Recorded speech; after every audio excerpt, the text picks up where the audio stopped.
Assalamualaikum warahmatullahi wabarakatuh. Kembali lagi dengan saya Muhammad Jika Hasan 111 Di sini saya akan mempresentasikan apa dari materi yang saya presentasikan, yaitu mengenai inflasi. Yang pembahasan ini sangat seru untuk dibahas karena ini sangat relate atau berhubungan dengan kehidupan sehari-hari kita. Lanjut kita ke pembahasan. Di sini dari pembahasan sendiri itu ada 4 pembahasan intinya akan kita tilik atau saya presentasikan, nanti saya terangkan di sini. Yang pertama itu akan membahas tentang pengertian inflasi dan juga beserta konsepnya, nanti gimana itu inflasi itu akan jelaskan. Itu yang pertama.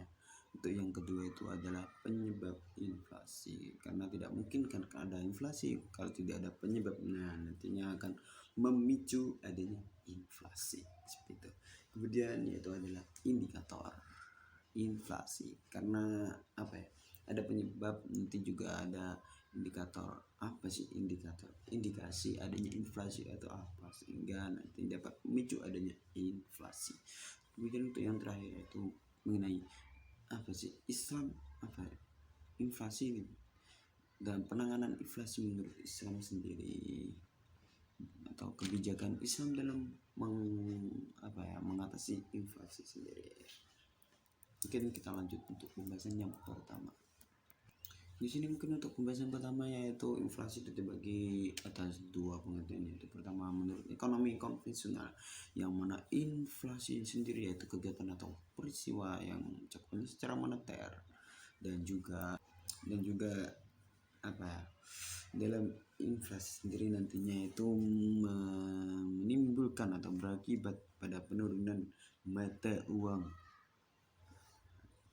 terhadap barang atau jasa tertentu, tapi di dalam kurung tertentu atau khusus. Jadi tidak ke semuanya aspek itu dapat terpenuhi untuk menurut ekonomi konvensional. Jadi barang itu tidak menyeluruh, tetapi lebih ke mayoritas barang itu cenderung naik, sehingga yang dibahas nanti itu inflasi menurut ekonomi moneter ini cenderung ke satu barang nanti dapat menimbulkan efek domino multiplier efek terhadap barang jasa yang lain. Seperti contoh BBM sekarang yang naik, itu efek dominonya itu berdampak kepada distributor yang cenderung menaikkan harga pengirimannya, sehingga harga barang pokok tersebut cenderung naik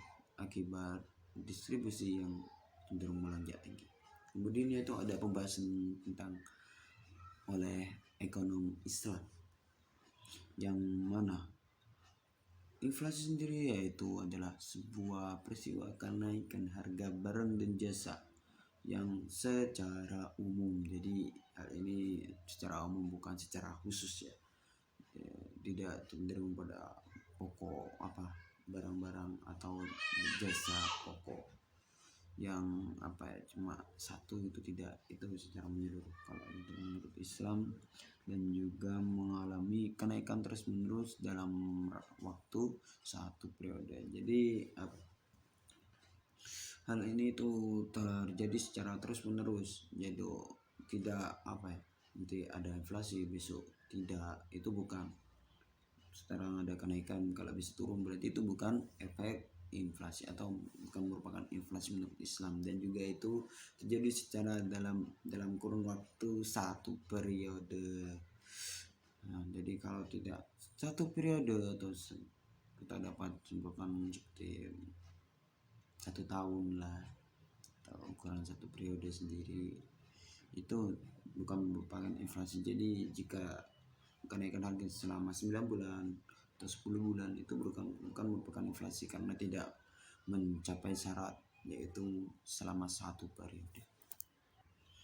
Kemudian kita meranjak kepada pembahasan kedua, yaitu penyebab inflasi, yang mana penyebab inflasi ini terbagi atas 2. Untuk yang pertama yaitu berdasarkan inflasi tarikan permintaan atau demand pull inflation. yang mana inflasi ini terjadi akibat atau hasil dari peningkatan permintaan agregat yang berlebihan yang biasanya dipicu oleh membajirnya likuiditas pasar. Perubahan yang mengarah ke permintaan tinggi dan memicu level harga ketika yang paling tinggi.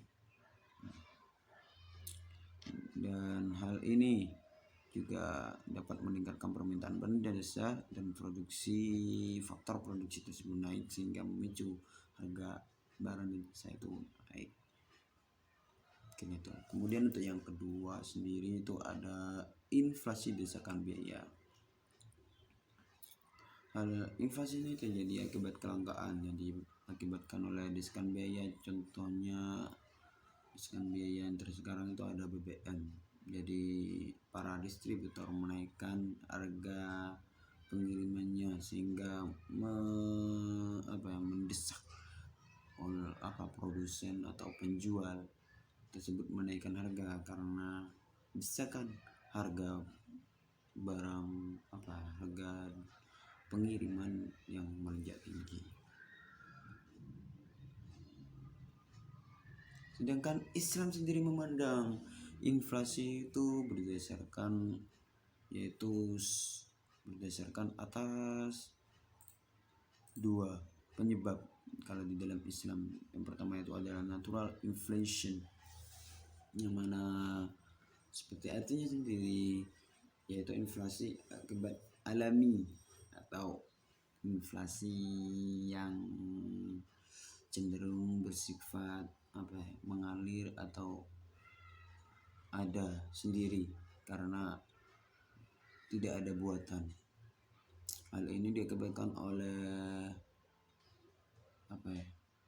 seperti sang kuasa itu memberikan adanya suatu kejadian atau bencana di dalam masyarakat sendiri, seperti contoh banjir yang nantinya akan berdampak kepada para petani yang kehilangan atau mengakibatkan kekurangan mengakibatkan kegagalan panen sehingga beras itu tidak dapat dipanen dan sehingga menimbulkan kelangkaan di dalam masyarakat dan menimbulkan barang beras di masyarakat itu sedikit dan menaikkan harga barang pokok tersebut, yaitu beras tersebut. Kemudian ada human error inflation. Inflasi ini diakibatkan oleh manusia atau kesalahan manusia sendiri, seperti contoh korupsi yang itu disebabkan oleh manusia sendiri karena ketamakan manusia sehingga mengakibatkan mengambil sumber daya atau mengambil material uang ataupun benda-benda tersebut dari pemerintah sehingga menimbulkan tabungan negara itu mengalami kekurangan atau mengalami defisit dalam negara tersebut. Kemudian adalah pajak yang tinggi. Hal ini diakibatkan berkaitan dengan barusan, yaitu adanya korupsi sehingga pemerintah melakukan kebijakan yaitu dengan mengeluarkan pajak yang tinggi untuk menambal kekurangan dari yang barusan dikorupsi atau diambil oleh oknum yang tidak bertanggung jawab sehingga membebani masyarakat dan otomatis mengurangi pembelanjaan mereka terhadap barang dan jasa pada saat ini dan berimbas mengendurnya perekonomian. Kemudian adalah pencetakan uang berlebih. Saat mengalami defisit, pemerintah itu mencetak terlalu banyak uang sehingga uang yang beredar di masyarakat sendiri itu cenderung banyak, tetapi hal itu mengakibatkan uang terlalu banyak sedangkan barang jasa itu cenderung sedikit, maka mengakibatkan harga barang dan jasa itu naik sehingga nilai mata uang tersebut mengalami pelemahan terhadap barang dan jasa, dan itu menimbulkan adanya inflasi. Kemudian harga barang impor mengalami kenaikan, dan kemudian adalah bertambahnya jumlah penawaran terhadap uang yang berlebihan tanpa diimbangi dengan penambahan produksi atau penambahan terhadap barang.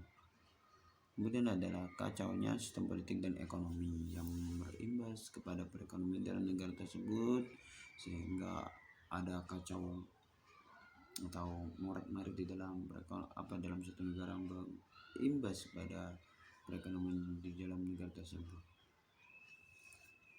Kemudian kita membahas yang ketiga, yaitu adanya indikator inflasi. Indikator inflasi sendiri itu merupakan suatu cara untuk mengindikasi atau suatu cara untuk mendeteksi adanya inflasi dalam negara tersebut. Yang pertama, mengindikasikan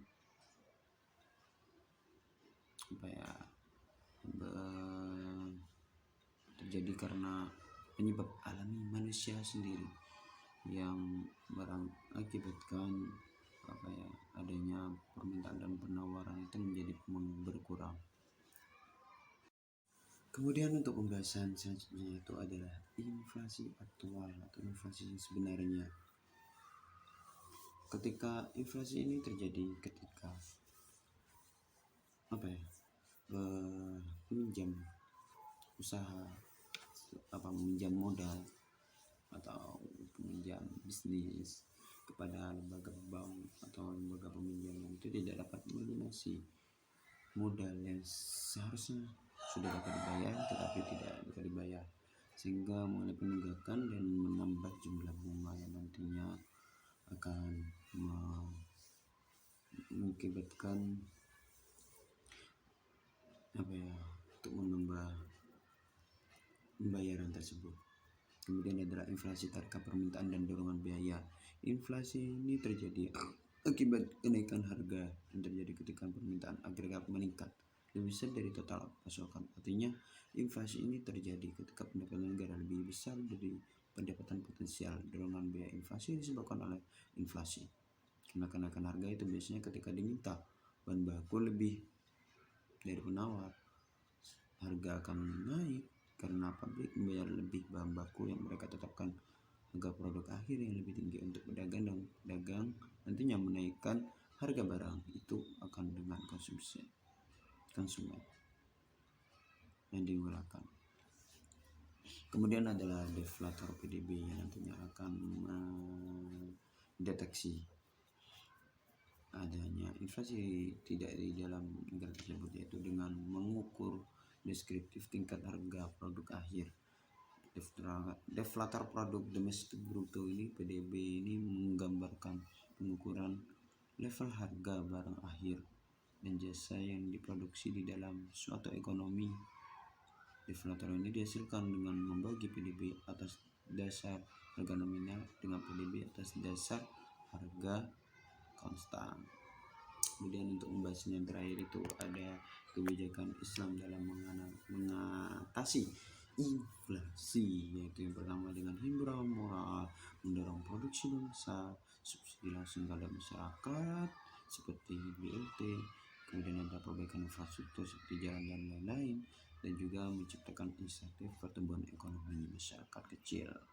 Dan juga pemerintah itu merupakan pengatur kebijakan yang nantinya itu dapat mengelola penerimaan dan pembayaran pemerintah, kemudian dapat membuat kebijakan seperti menaikkan tarif pajak dan juga memberikan pinjaman pemerintah, sehingga jika terwujudkan nanti masyarakat itu dapat menerapkannya sehingga dapat menekan adanya inflasi dalam masyarakat sendiri.